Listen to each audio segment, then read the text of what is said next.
Welcome to the Suitcase and the Scribe with award-winning journalist Scott Burnside and former NHL goaltender Mike McKenna, a member of the Nation Network of podcasts and delivered by DoorDash.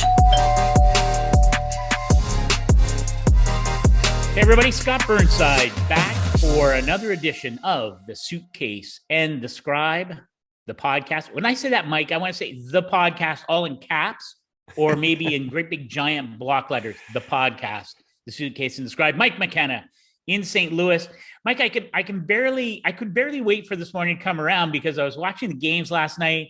I'm using my ESPN Plus, app thing going like crazy, and it was like one of those carnival wheels that wherever you stopped, you were like, oh my God, I can't believe that happened. There's Minnesota coming back to beat Winnipeg and Edmonton, Anaheim, and our pals in Dallas, led by Braden Holtby, beating a very good and surprisingly good Pittsburgh team, I think, without Malkin and Crosby.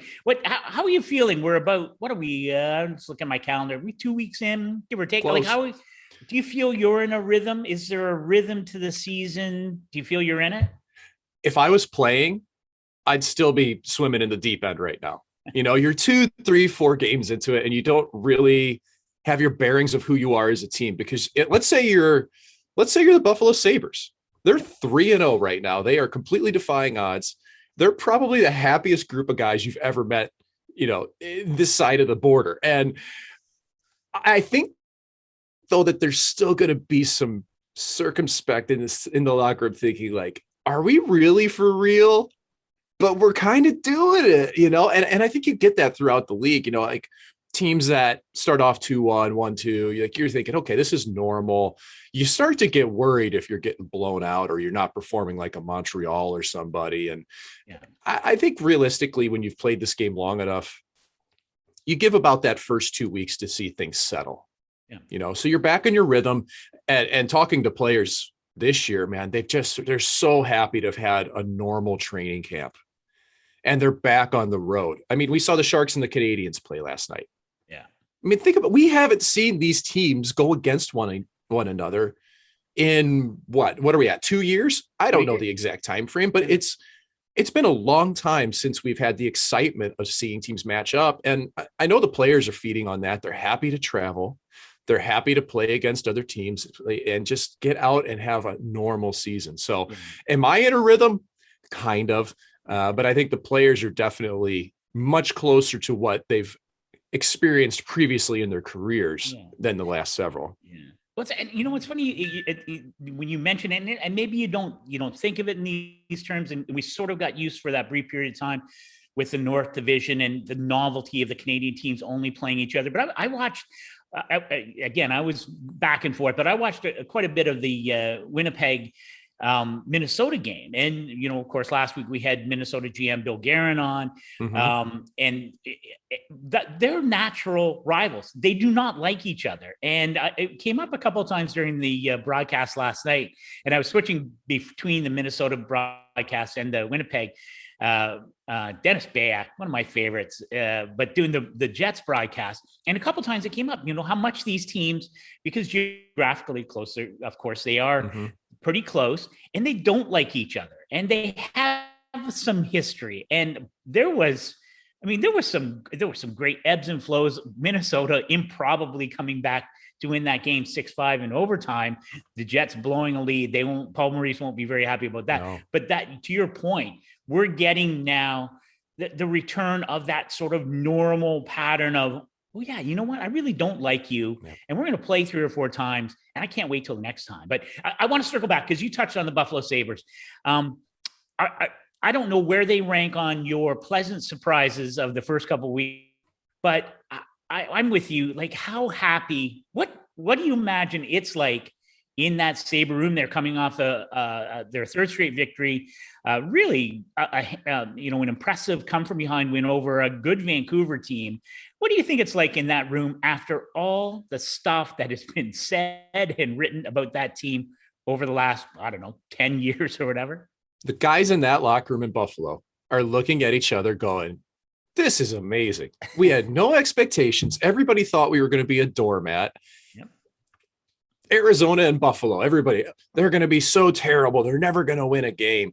Blah, blah, blah. And like teams across the board, the parity of the players is a lot higher than people realize. Yeah. And, Jack Eichel's not in the lineup. Well, maybe we're seeing the Buffalo Sabres perform without their stars for whatever reason. Yeah. But they're all playing for one another.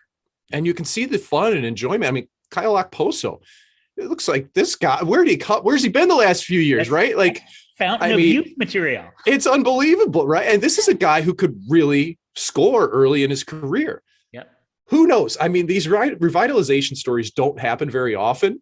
Maybe it's going on there. I mean, Jeff Skinner looks like he's got some juice again. And even the guys that I wasn't sure could perform, Tage Thompson, where's this guy going to fit in? Now he's producing. And on top of it, Scotty. I know where you're going. I know you do, because the Suitcase he's a goalie. Craig Anderson. So glorious. 2-0. Dustin Tokarski's got to win as well. Everybody wrote these two guys off like they couldn't play in the National Hockey League. Yeah. I don't think people realize how hard it was to play behind that Senators defense in Ottawa the last several years, like Craig Anderson did under Guy Boucher. I was there with them. I played there too. We sucked defensively, and this guy put on performances that I couldn't believe. Yeah. And is this going to keep going throughout the entire season? I don't know. Yeah. But for the start of the year, for a guy like Craig Anderson, who's I think now 7 wins away from 300 in his career, and that's a milestone that matters. Yeah. He's still hungry. Dustin Tokarski, Tokarski's just over 30 years old. Who's to say that he still can't reestablish himself as an NHL goaltender? This is huge for him. And I look at their performances, and I across the board, man, like this team has hungry players that are out to defy the world. It's us against them. And I actually, at this stage, and I hate to say this 3 games in, we have to preface everything 3 games in. Of course, yeah. But I see a little bit of that misfit mentality that Vegas had their first year. Like, Scott, do you kind of feed off that when you're watching them as well? Oh my God. Well, and we talked about that game last night against Vancouver, and I know, oh my gosh, I was, the honesty comes out of the losing room more often than the winning room. Yes, right? It does. Because, no one in that Sabre room is, planning a parade. That is a savvy media opinion, Scott. You've been around, man. I know it because you're so spot on. The losing room that's where honesty lives. And Travis Green was, just the head coach of the Vancouver Canucks, justifiably upset. Listen, I don't know where Vancouver fits in the Pacific.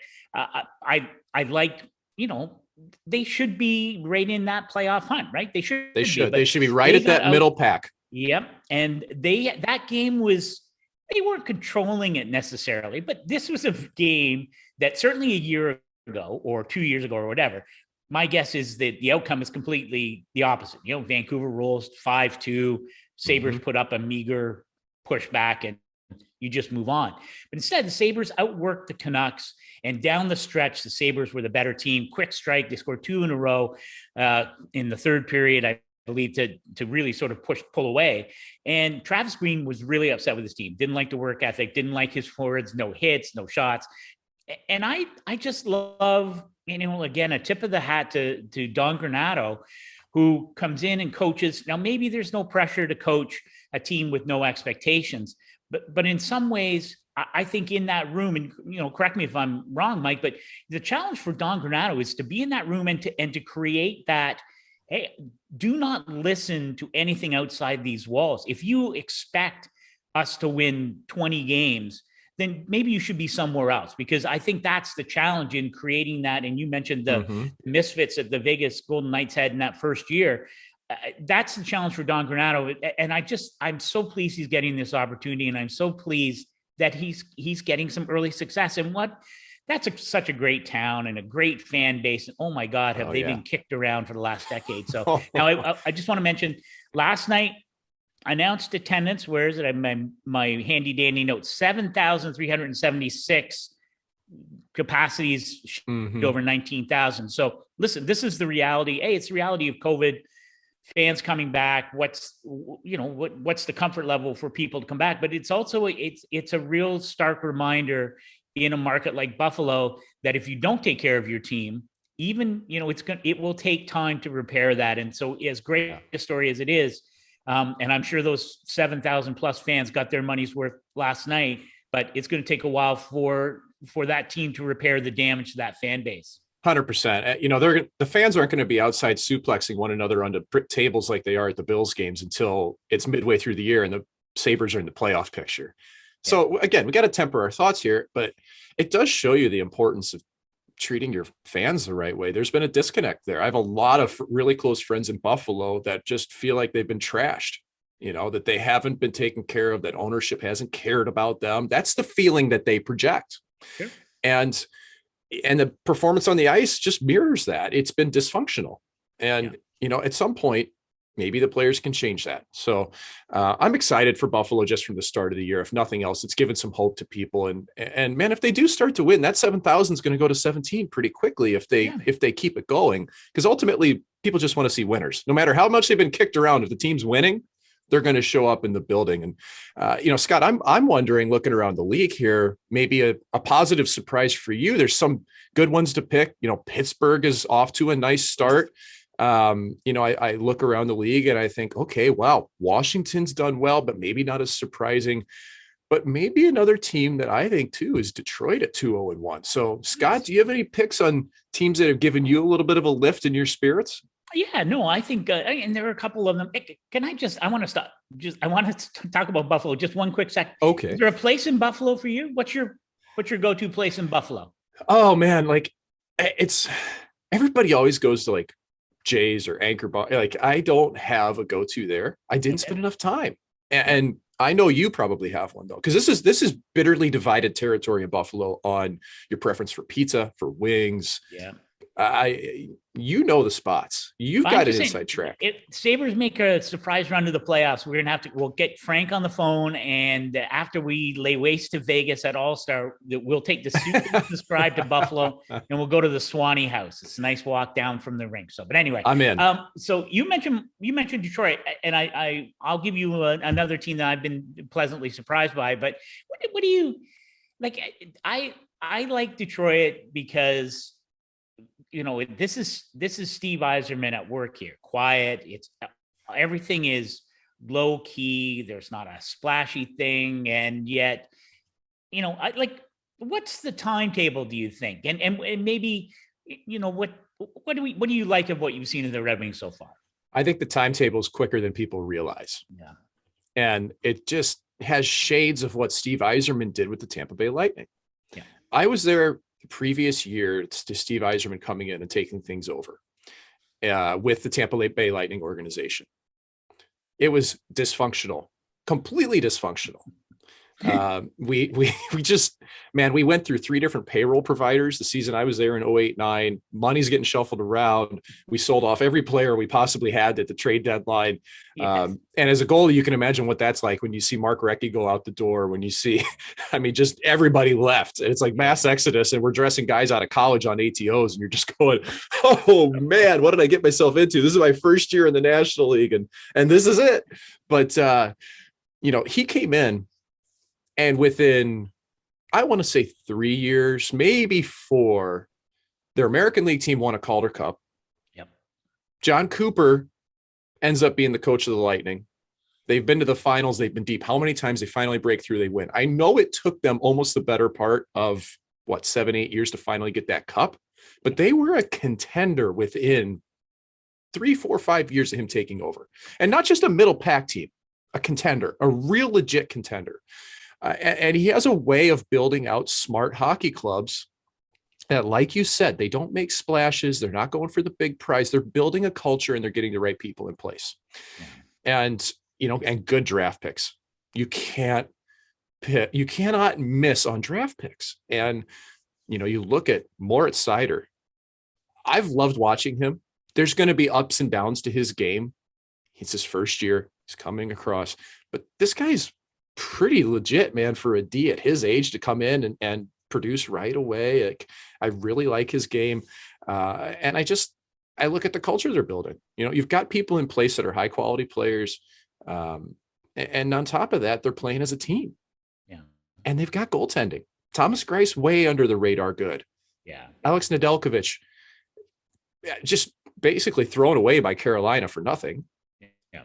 And this is a guy who I think, Scott, could carry that team for the next decade. And there's more coming in. I mean, Detroit's made some nice high picks in the goaltending department too.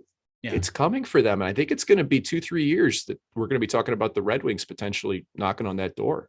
Yeah. I'm curious to see, and like a lot, I think certainly Yzerman had at some point in his short tenure as the GM in Detroit, if he decided to move on from Jeff Blashill, no one would have batted an eye, right? Yeah. I thought this was one of the most interesting things he's done is staying with Jeff Blashill. Yeah. And I think, I like Jeff Blashill a lot. I think he's so cerebral. He's a very smart guy. He hasn't had a lot to work with.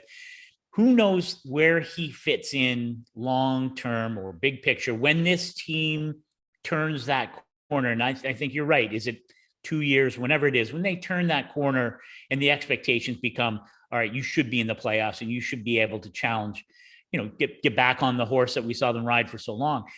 But I like the idea that Steve Yzerman continues to give Jeff Blashill an opportunity to develop those kids. And who knows that organization better, right? He said the kids come and go, and he's seen a lot of turnover in that roster. I like that he's getting a chance, and who knows how it turns out, but I like the idea that he's getting a taste of this early on. So I like that a lot. Yeah. Here's the one I'm curious. And because I watched this pretty closely last night as well. And I would not have seen this coming when we first started our podcast, and we made reference to the Dallas Stars, who at one point during training camp had 4 legitimate NHL goaltenders on the ice. What was going to happen? Jake Ottinger's in Texas now in the American Hockey League, and he's going to be a good goaltender, I think. But that still left Anton Khudobin, Ben Bishop, and Braden Holtby, who I assumed was sort of the insurance policy, the outside man in that quad or the trio once Jake Ottinger was getting sent down. But Braden Holtby very quickly has become the man. He was terrific last night. I'm just looking at his numbers here. Got his first win last night in the shootout, 2-1 over Pittsburgh, 947 save percentage, 175 GAA. I know it's early, got his first win, but he has been outstanding. And Rick Bowness seemed to make no bones about the fact, if I can use that term, bones, about bones. I see what you did there. Yeah, thank you very much. I'll be here all week. Braden Holtby was his guy. And I wondered, did you see that coming? And what do you make of that? I am surprised by it in ways that it's rare to see a goalie come in from the outside and take over a crease right away. Yeah. But Braden Holtby carries some swag with him. He's won a Stanley Cup. He's had a great career. A Vezina Trophy. I mean, he's been fantastic over the course of his career. I didn't like his last 2 seasons. No. Frankly, I thought he looked complacent in the net. I didn't see that hunger and that fire that I saw out of him when he came from Hershey in the American League, when he was out of control when he first came in. He was so athletic. He was all over the place, and they brought his game. They reined it in. They made him very consistent. They made him compact. They made him play within structure. And a lot of that was credit to goalie coach Scott Murray, Mitch Korn being in Washington. When they came in, they really adapted his game to what the modern standard is. But I felt like he kind of got lost for a while there in Wash. And, last year going to Vancouver, again, it's not easy to walk in and be the guy. And Thatcher Demko ended up taking over. That had to be a real wake-up call for Braden Holtby that, hey, I'm just 30 years old, just over 30 years old, and I still have life ahead of me in the NHL, but, man, I got to work for it. And probably the best thing that happened to him was getting to work with Ian Clark in Vancouver. Yeah. And adding even more structure and detail to his game and having a lot of practice time. Thatcher Demko's playing. And you saw it late in the year. Holtby started to play much better as the season progressed in Vancouver. Now, they weren't good defensively, so it wasn't a good environment. But he came in and knocked the doors down in training camp in Dallas. That's what you heard constantly from players and media and talking about, hey, this guy looks like he's got a burr under his saddle. He's playing well. And again, we're only 2 games in the regular season. But I see that fire again. I feel like there's a hunger there. And Dallas is a good team. When you walk into that locker room and when Holtby looks around, it's not like Vancouver. He's walking in a locker room that he knows this team has the skill that we should contend. We should be winners. Yeah. And he's been a part of that before. And I don't think that you can undersell the leadership aspect that comes with that from a goaltender. Yeah. And then you still got Hudobin. Hudobin is a great 1B goaltender. He really is. And I think it's probably going to help him. It's going to let him feed a little bit off of his game. Ottinger's a year away. He'll be there next year. I have no doubt in my mind about that. That's what I think is going to happen. Yeah. Because they believe in him. They just want Ottinger to get reps. They want him to play, to carry the mail, so that when he comes to the NHL, he can take that big 6'4" frame and run with it. But Braden Holtby is going to make that hard on him if he keeps playing like this. Yeah, it's a great story. And I spent a lot of time around Washington over the years and playoffs and the playoff run, and spent some time with Braden Holtby and his dad. He's a former goaltender as well. Yeah. And like, it's just, he's a real thinker. And I'm with you entirely. I think he fits nicely. I didn't see that this would how it would unfold. And again, it's early, but I'm pleased that he has found his way back. Because you're right. I mean, things in that last season in Washington, again, that's hard because, in your contract year, he knew that there wasn't a place for him moving forward. Right. I mean, it's the reality of the cap, and so that's a hard thing, right? He grew up with that team, won a cup there. His epic coming off the bench after missing not missing. He was benched for the first 2 games. Yeah, Philip Grubauer started the first 2 games. Exactly. Yeah. So anyway, good to see. He's a good man, and it'll be interesting to see how Dallas works out there. Now, when you and I were trading texts leading up to the taping, and we were talking about topics, and I am a glass is half full guy, but almost all of my topics were teams that suck or things that were going wrong. But so we're going to do a little shift about here. So if you look at teams now, and there are probably 3 or 4 where the panic level is now, it's not even creeping, it's on it's a rocket ship arc up. It's a fever pitch, man. Where do you think the greatest moment, where's the greatest panic level in the NHL this morning? Oh man, there's 2 teams, and I don't know which one it's worst for, whether it's Chicago or Montreal. Yes. People in Chicago, Jeremy Colleton, they're screaming about Jeremy Colleton. Well, has anybody looked at their decor? Like, I thought their decor is going to be okay, actually. I didn't. I had no confidence in their decor. And I don't think that just trotting out Seth Jones for 35 minutes a night was going to fix things. That was my belief. And I guess I've been kind of right so far, which is it's a good feeling, but it's not a good feeling. Think about those guys in Chicago.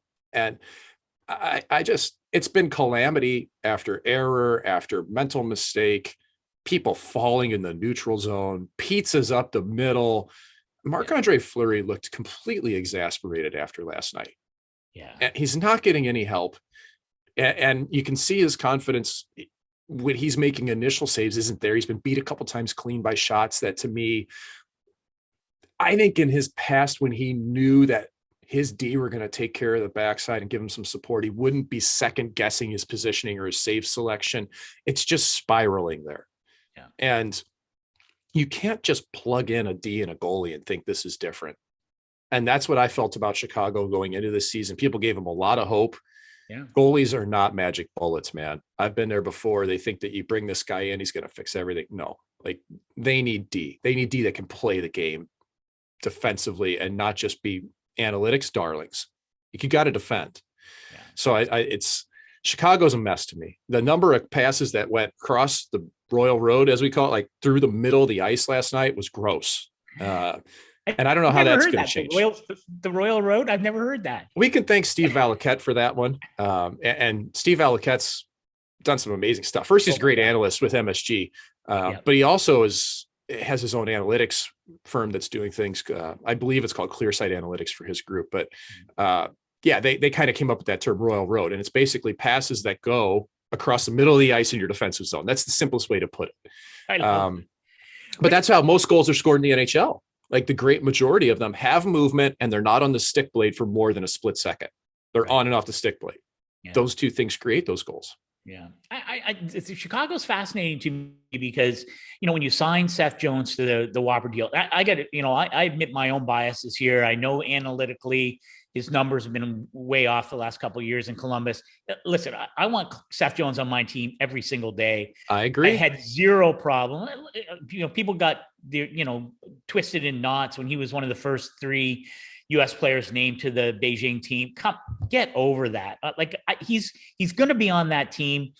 And in fact, if he's wearing a letter I have all kinds of time for Seth Jones. So, but when you bring him in, when you acquire Marc-Andre Fleury, and Marc decides after whatever decision-making process he went through that he's coming to Chicago. Is this worth it for me? Yeah. That's what he literally was saying to himself is this worth it for me? Chicago had to sell it to him that we're going to put a competitive team on the ice. Yeah. Well, and now the expectation, see, the last year, Blackhawks were kind of warm and fuzzy, right? They play in that, modified central, Jeremy Colleton was getting all this praise, Pius Suter and Kevin Lankinen. There were a lot of kids who came in and showed, and they hung around. And then, so I think the expectation, it's natural to expect this team to be maybe more competitive than they really can be, but that's life. And Jeremy Colleton better figure it out, because they're 0-3-1. They have a -9 goal differential. They only scored 8 goals. Jonathan Toews, whatever he's going through and coming back, he's got 0 points. This is a team in turmoil, because now all of a sudden people are saying, well, hey, I thought you were supposed to be good. Right. And so that creates pressure. But I want to ask you, before we move on to the other team in despair land, as I like to call it, Marc-Andre Fleury is such an interesting guy, right? It's a contract year, Vezina Trophy winner. Like, if this continues to go bad in Chicago, do you see him going? Everyone has always drawn that line and return to Pittsburgh, although, oh my gosh, Tristan Jarry was so good last night. I know. What do you think? Like, if you're Marc-Andre Fleury, this is going to be hard. If this is what your season is going to be like and you're not going somewhere else, or do you think sooner than later we start to hear, okay, let's find a new home for Marc-Andre Fleury? For a guy who's never been traded in season, imagine that. And family means everything to Marc-Andre. That was the biggest decision, was leaving Vegas, where he expected to finish his career, potentially live after when he was done. Still owns a piece of property out there. He might, but he sold his house. Yeah. And to go to Chicago, I don't know. I look at that scenario and I think, I can't imagine him wanting to be traded mid-season to go away from his family. But then again, how much can you take when you get to January if it's not improved at all? And you don't want to finish a career like that. I can't see Marc-Andre taking this season if it doesn't go well and going, that's it, I'm done, I'm walking away, I can't do this. He's way too much of a competitor for that. He wants to win, he wants to compete, he wants to, not just cups, but win totals. Like, they don't mean everything, but that's just your inner fire, is to be competitive. There's nothing worse than going out on a losing note. And to me, he's still got years ahead of him. I mean, this guy is an absolute thoroughbred. He's in phenomenal shape. That's not a question. It's just whether he's on a team that can win again. And yeah, we're all drawing lines to Pittsburgh, I know, but there's plenty of other teams in the league that could win and could use his services. Yeah. And right now, that's wasted talent in Chicago. So I don't know where this goes. I don't know if he would be okay with a trade-in season. I think Chicago would definitely, especially after everything that's gone through. I can't imagine them trading him without giving it the rubber stamp. Right. But man, like, next season though, I'd say see you later, Chicago, if that's the way it keeps going. But again, we do say this, we are only a couple games in. We don't know what's going to happen. Everything's the caveat. We don't know what's going to happen, Scott. Well, I will say this with certainty, that Thursday night's game in Montreal, where the Carolina Hurricanes, 2-0, come in to face the 0-4 Montreal. Look, I've got my little notes here. 0-4, -12 goal differential. They have scored 3 goals. So we talked about the panic level. I just can't imagine now, especially with Carolina coming to town and what happened in the offseason with Kotkaniemi and the offer sheet and all those kinds of things.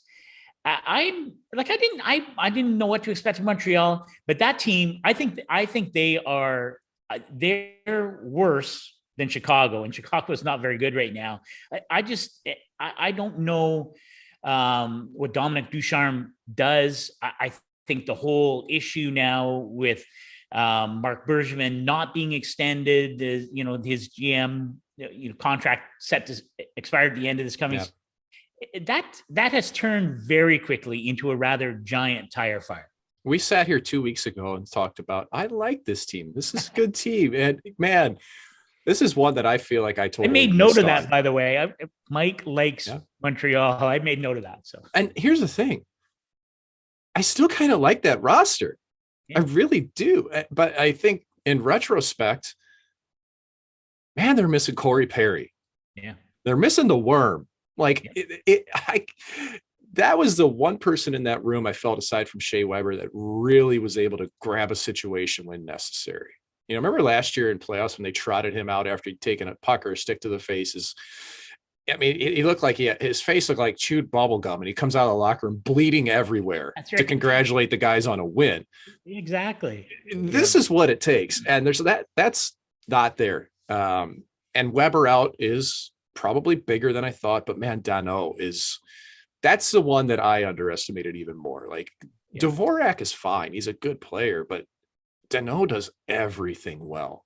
And when you need to win a faceoff, when you need to shut down in your defensive zone, he was the guy going over the boards. Yeah.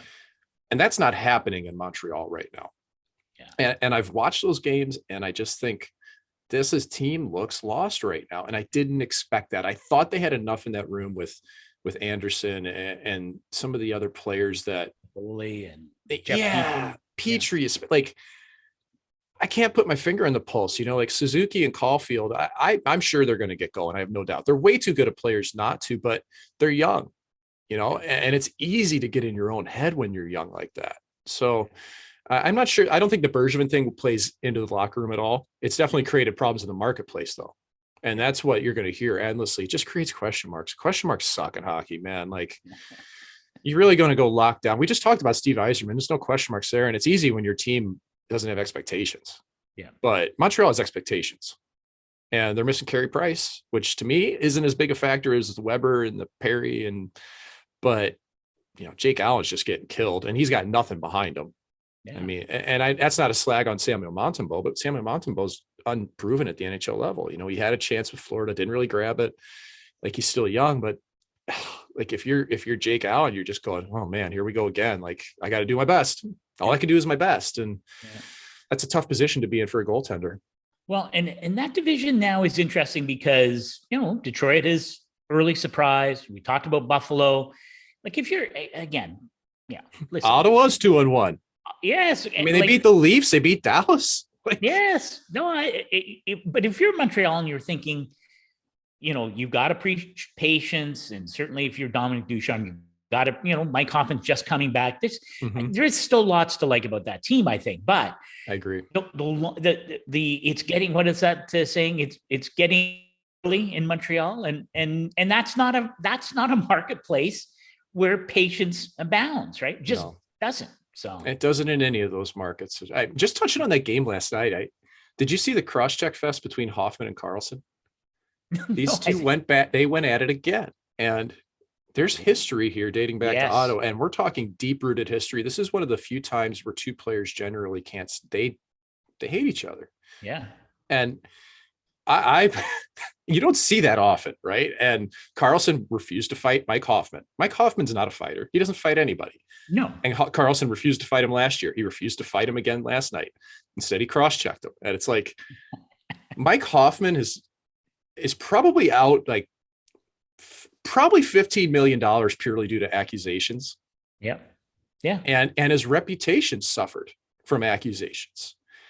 And Karlsson's scot-free, basically, and imagine the animosity you have from the Hoffman camp there.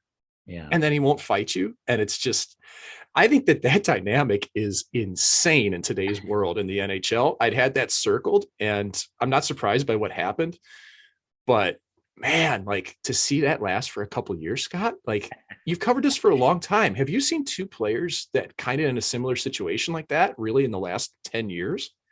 Yeah, no. And it's funny, every once in a while you'll, and it's jogged a distant memory for me about, something that percolates, whether it was in the locker room, off season, some sort of slight or something that had nothing to do with the actual game, and guys just going every time they played each other would fight and find, being twigged to it. And it's like, oh, okay, that guy hates that guy because of that. But this is, and now I'm sorry, I'm going to have to go back and watch the highlights. So, all right, we're not done yet, because this is going to be a good segue into another topic when we get back. But I do want to mention our sponsor, DoorDash. DoorDash is the proud sponsor of the Nation Network of podcasts, restaurants, and more delivered right to your door. Did you have DoorDash this last week, pal? Oh, not this week, but did we ever the week before? Big order. Yeah, it was busy week in the McKenna family, and that's when DoorDash comes in handy. Good stuff. Anyway, so we were talking teams disappointing, surprising. I've been impressed, frankly, early on by the San Jose Sharks, and that's a team there's so much going on with that team. And of course, this week, the announcement that Evander Kane, who had not been present at all for a variety of reasons during training camp and wasn't expected to start the season, but now suspended by the NHL for 21 games for using a false vaccination card. Yet another black mark against Evander Kane, and a whole litany of allegations and missteps by this young player. And I spent the last day or so making calls, trying to get some clarity on, okay, so what happens next? I mean, 21 games. So that comes back, I think it's January, if I'm not mistaken, but so he's going to miss, more than a quarter of the season. But he's still under contract. The San Jose Sharks was their most prolific offensive player a year ago.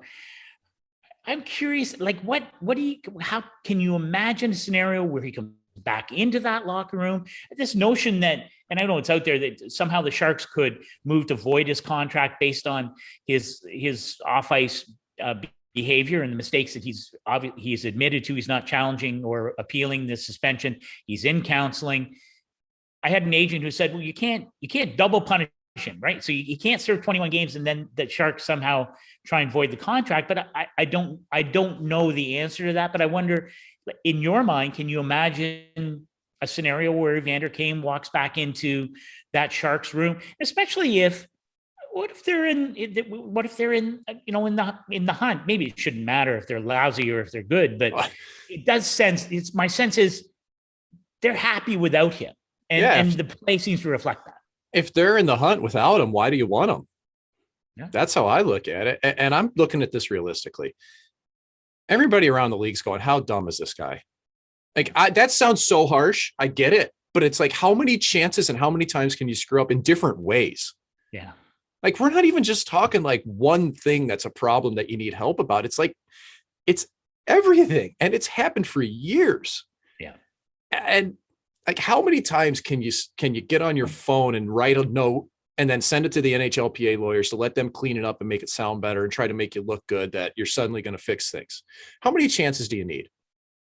Listen, I am not a one and done cancel culture guy that you just start throwing people away at all. I think people deserve second chances. I don't think they deserve 5 chances. Yeah. If I'm an NHL general manager, I want nothing to do with Evander Kane. Yeah. If I'm a player in the league, unless I'm probably his best friend, which I don't know how many of those are left, how can you trust a guy? Yeah. To be a teammate, how can you trust? I think you can trust him on the ice, Scott, because he's always produced on the ice. That part's true. But when you go on the road and you just wonder, what's he doing tonight? Where is he now? Yep. These are the real questions that are asked. And it's a massive distraction. And you just wonder, maybe there was more to this the last couple of years that it factored in more than people would think. Yeah. I don't know how he comes back to that locker room. I mean, Mike Richards got tossed away by LA for off-ice stuff. His contract, everything. I know that was a settlement thing, but there's ways out of contracts and there are clauses in there saying you've got to live up to standards. If you want to fight it out in court, you can do that. But it's exasperating because it's almost, I know everybody in life has struggles. They have problems. You have things we have to work through. Yeah. But I also know how hard I had to work to get my chances in the National Hockey League, Scott. Yeah. And every single year, just busting my ass to get those 2 or 3 games call-ups where I'd wear the backup towel, maybe not even play a game, and what that meant to me. And to see him continually just make bad decision after bad decision and then trot out the apology tour. I mean, I'm kind of like, I'm not in that room or anything, but it's almost like insulting to us who have worked that hard to get there, and that's the reality call that people need. You need to hear that. You can't be coddled and say, I'm just going to be better. But like, you need to see reaction. So I don't know how he plays in that locker room. I don't know how that messaging goes down if they let that happen. I don't know who takes a chance, man. I really don't. At some point, you wonder how often Doug Wilson sits in his office and wishes that you could do the do-over, because ultimately made a decision that he would rather have Evander Kane on a longer-term deal than Joe Pavelski. And of course, Joe Pavelski ends up in Dallas and leads the Stars to a Stanley Cup final 2 years ago. And for my mind, should be on the U.S. Olympic team. And you could totally put a agree C on with him you if you wanted to. Totally agree. It is an organizational error. And now there are lots of questions about how the organization has handled things. But I think the big question then is what happens at the end of the suspension. We won't know till later. But and the other news this week, and so I mean, it's just so hard. It was hard at the beginning, and then with the fallout with the passing of Jimmy Hayes, and we all toss around words like brave and those kinds of things, but I thought it was incredibly brave for Jimmy Hayes' wife and Jimmy Hayes' family to publicly share some of the elements of his cause of death, and involved cocaine and fentanyl, and it just it makes you stop in your tracks. And I talked to a number of players and executives this week about the kind of message that sends, and just how people really truly pay attention to this, and that this is a problem for the NHL, and it's a problem for the NHLPA, and I know that they are not turning a blind eye to this, but that was a very sobering report and sharing of information from Jimmy Hayes' family. And I wonder what you make of that, because you know the culture of within the game, and to have the courage, I'll use that term again, to come out and say this is really what happened to Jimmy Hayes. Were you surprised by it, or what did you think of that? I'm not surprised, because the culture now has opened up much more to being honest about what's happening in life and the struggles that we have, and knowing that telling your real story can make a big difference. And the problem, like what makes this really tough for everybody beyond that is, Robin Leonard blew the door open on this, 2 weeks ago. And you just wonder what direction this has been with Jimmy, and I think when Jimmy passed, we all just went, oh man, like first it was a gut punch, because he's a really well-liked person. In a lot of leagues, people like this guy, and locker rooms. And I think we all looked at it and we all just went, oh God, please don't be something. Don't be drugs, please. Like that's what we all did, because that's where we're at. When somebody passes at, 31 years old, that's not normal. It shouldn't happen, is what we look at it like. And, coming from Massachusetts, it's been inundated with heroin and other things, like that's the first thing through people's minds. And lo and behold, it was, cocaine with fentanyl, and it's hard to take. And, Jimmy played a lot of NHL games. He played American League games, was a great player at Boston College. He didn't finish his career in the NHL, which makes me wonder how much the NHLPA is going to really get involved in this, because they tend to flush players away if you don't finish there. And I don't know what they can do. But the culture now it's out there. Like everybody knows that pills were flying around like crazy. And we kind of have to ask ourselves the question, are we okay with players missing games? Right? Because that's always out there. This guy won't play through pain. He won't play through injuries. This guy's soft. This guy's that. Well, okay. You can say that, but the next time somebody dies because they've been addicted to pills, and are you okay with that? Like, do we not all have a little bit of ownership in what's happened because of that culture that we've created? Yeah. And that's a struggle. It's a struggle for players. It's a struggle for, I mean, think about the athletic trainers, Scott. Like the athletic trainers in hockey and in sports in general are just some of the best, most caring people out there. Yeah, no question. They want to do the best thing for their players and they want them healthy. They want them to feel good. They want them to be able to perform. And they've been backed into a hard place because a lot of times it's the players that are desiring this to play, and I just feel like they're in the crosshairs as much as anyone here. And I don't know how deserved that is. I don't think they are just walking around Candyman going, hey, here's some pills, take the pills. It's good time. No, like there's a reason why they've been handed out. Has it been reckless at times? Yeah, I do think so. Yeah. But if anything, like these stories are what's going to help clean it up. They're going to help people that, not just in the moment when it comes to handing pills out, but just to help people frankly get their lives in order when they become addicted, which anybody can. It happens. You see the strongest people in the world become addicted to these things. Yeah. So, I mean, Scott, it's the saddest thing. And we hope it doesn't happen again. Yeah. But unfortunately it's like anything in life, like it probably will. Yeah.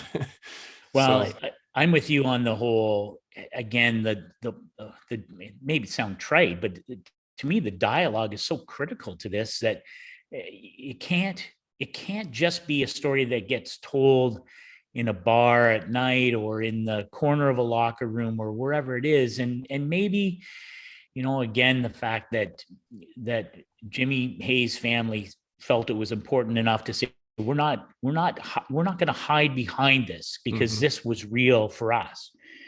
So, again, hate to be Pollyannish about something that is so serious, but maybe the dialogue is the first step to having a much more candid discussion about whether it's load management or a different approach to helping players get better without having to rely on these. So before we close, we're getting towards the end of the Suitcase and the Scribe this week, but once again, lots of things going on with players who won't be in the lineup for a variety of reasons, certainly injuries.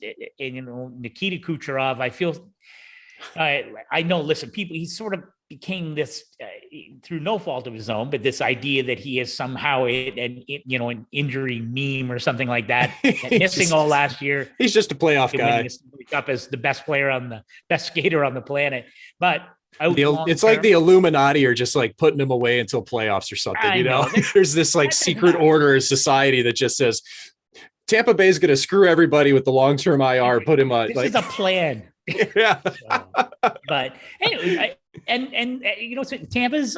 There's been some, it hasn't been an exactly smooth start for the two-time defending Stanley Cup champions, but missing Nikita Kucherov. Listen, anytime the best skater in the world or one of the top 2 or 3 skaters in the world is not on your ice, it's a bad thing, but I feel badly for him. But there are lots of this. Vegas is still, Max Pacioretty gone for weeks. And now I see Mark Stone is somewhere between day to day and week to week. Mark Stone's out a little while. He's not out. He's not going to be back in the lineup in 3 days.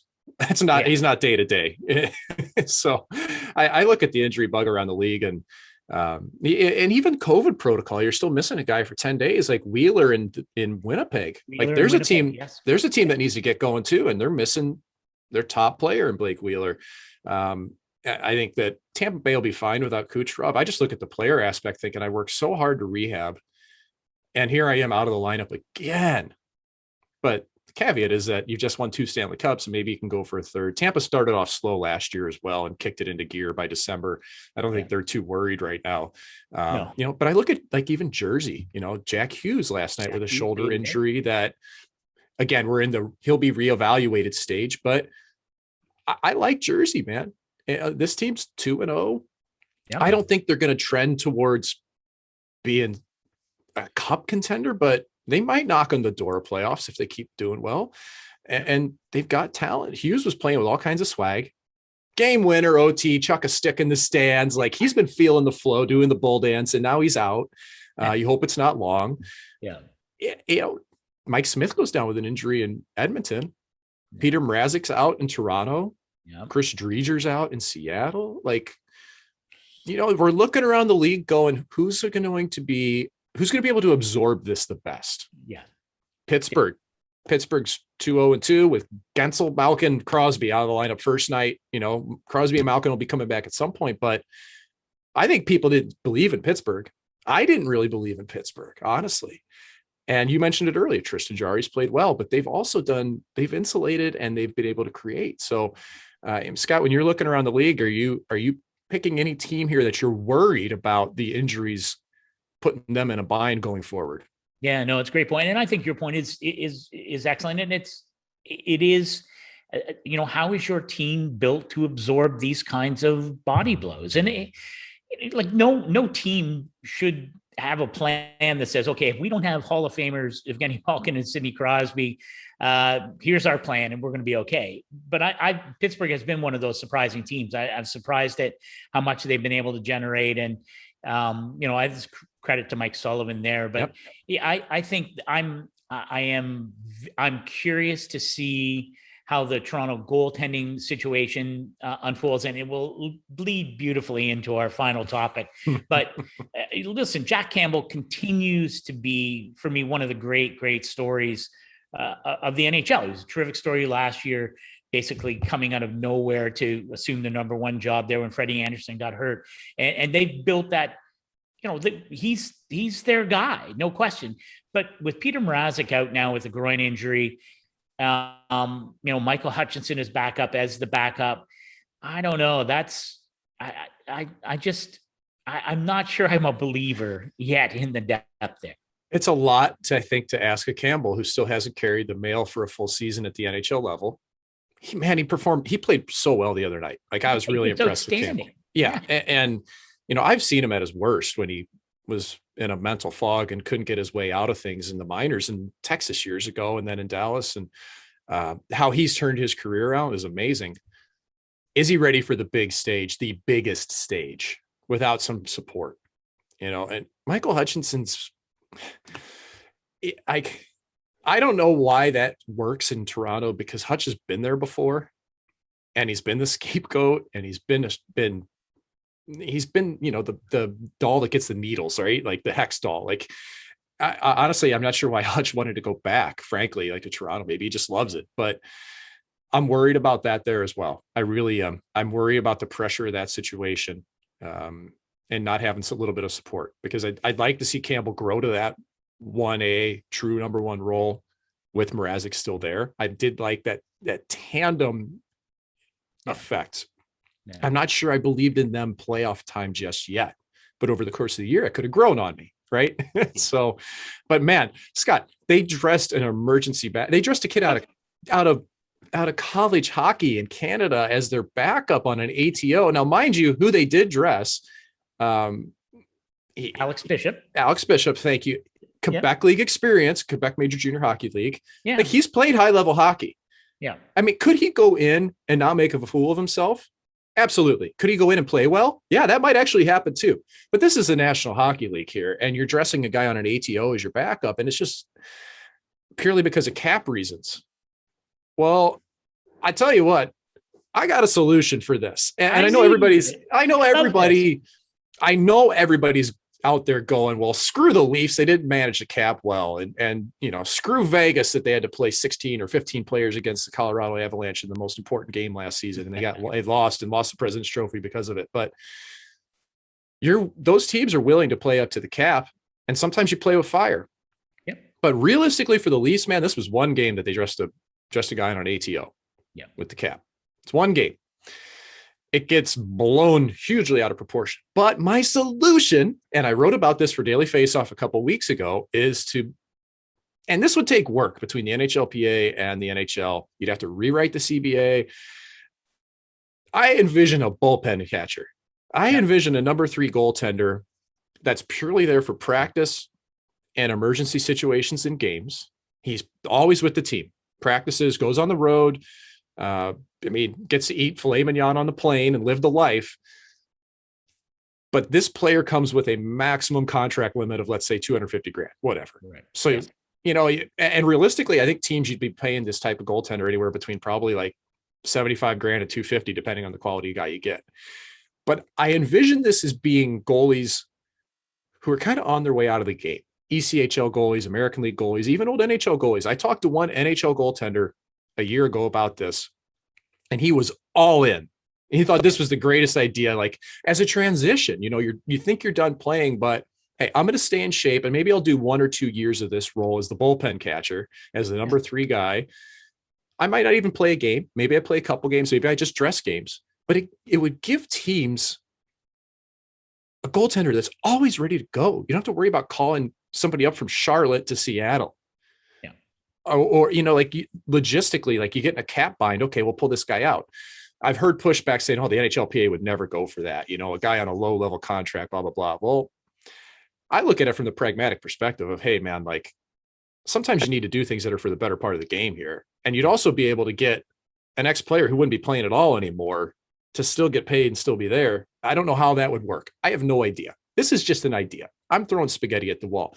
But if they could figure it out, Scott, it makes a lot of sense, because GMs Bill Daly told Daily Faceoff, told our Frank Saravalli at the start of the year that GMs are worried about getting a goaltender in if necessary, especially with COVID protocol. You could have 2 goalies go down with COVID and you're screwed.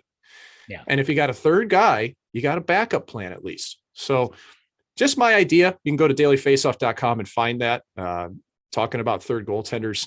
But it's man, it would have been perfect for me. So it's a bit of a selfish play. I'm beyond that at this point. I'm not coming out of retirement. I don't know if you are. You still look like you're in game shape to me. Look at I'm sitting here sweating. Like, if people are looking at this, like, that's how into it I am. But I'd like to see it happen.